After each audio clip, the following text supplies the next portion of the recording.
नमस्ते। मैं मनीष का संत इग्नासुस उच्च विद्यालय में पढ़ता हूँ। मैं संत इग्नासुस लोयोला की जीवनी का 5वां भाग लेकर उपस्थित हूँ। संत इग्नासुस श्रेष्ठता का पुजारी था। उसने ईश्वर को सबसे उत्तम दान देना चाहा। उसके लिए उच्च शिक्षा चाहिए तो वह उसे भी पूरा करने से पीछे नहीं हटे। पेरिस से एमए करने की उसने ठान ली। पेरिस संसार का श्रेष्ठ विश्वविद्यालय था। इग्नासुस ने तय किया कि वहीं वह अपनी उच्च शिक्षा प्राप्त करेगा। उसके लिए उसे एक लंबी यात्रा करनी थी, किंतु उसका संकल्प ही रहा।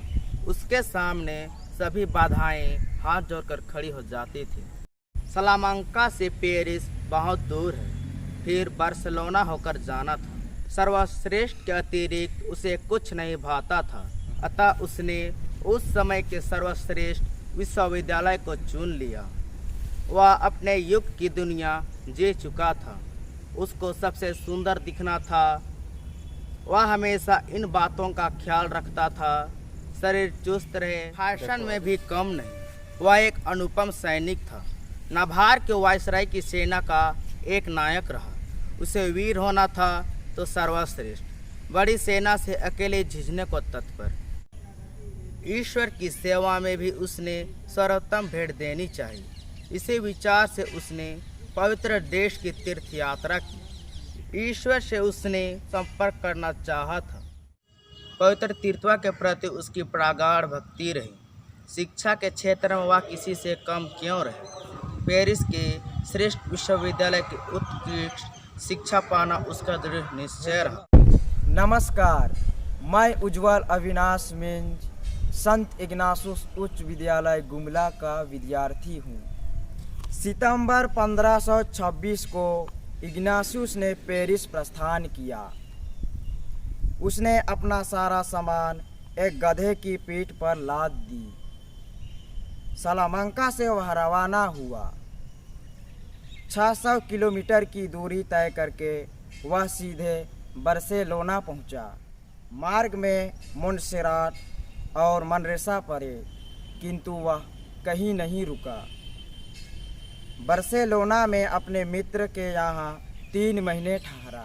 यही उसे पेरिस में रहने के लिए 1 वर्ष का खर्च मिल गया। वहाँ उसने अवश्य ही लोगों की बड़ी आध्यात्मिक भलाई की होगी, अन्यथा इतनी लंबी अवधि तक वह वहाँ नहीं ठहरते। सन 1528 के आरंभ में वह पेरिस की ओर बढ़ा। 2 फरवरी को वह वहाँ पहुँचा। यात्रा का मुहूर्त शुभ नहीं था। फ्रांस और स्पेन के बीच लड़ाई जारी थी, लेकिन इसका उसे कोई भय नहीं हुआ। शीतलहरी चली हुई थी, परंतु राही चलता ही गया अपनी मंजिल की ओर। लैटिन भाषा का उसका ज्ञान अब तक अपर्याप्त था। अन्य विषयों में प्रगति हेतु इसका अधिक परिचय अति आवश्यक था। अतः उसने फिर से लैटिन सीखना आरंभ किया। वह पुनः बच्चों की कक्षा में बैठने लगा। उसकी उम्र 37 वर्ष की हो गई थी। इस बार 1.5 साल में इस भाषा पर पूरा अधिकार कर लिया। इसके उपरांत उसने अपना अध्ययन जारी रखा।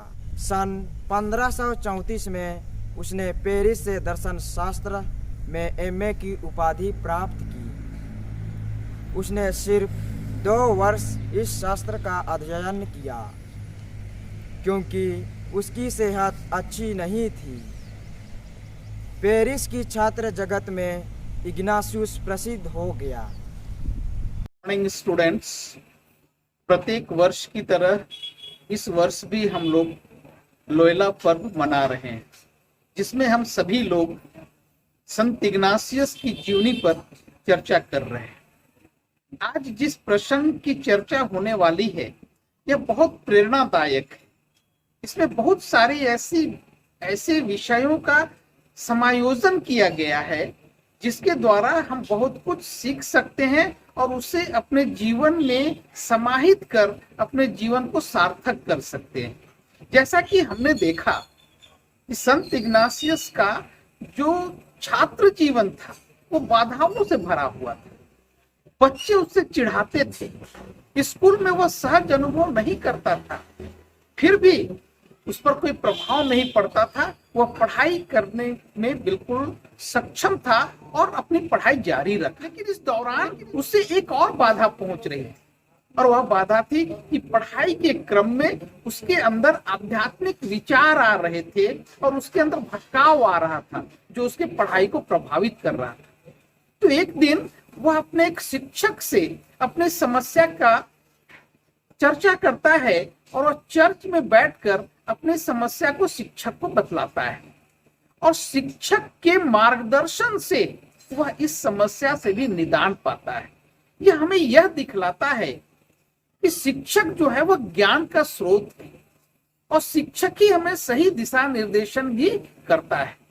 तो संत इग्नासियस अपनी बाधाओं को खत्म करने के लिए अपने शिक्षक की सहायता लेता है, जो हमें भी यह प्रेरित करता है शिष्य और शिक्षक के संबंध कैसे होने के।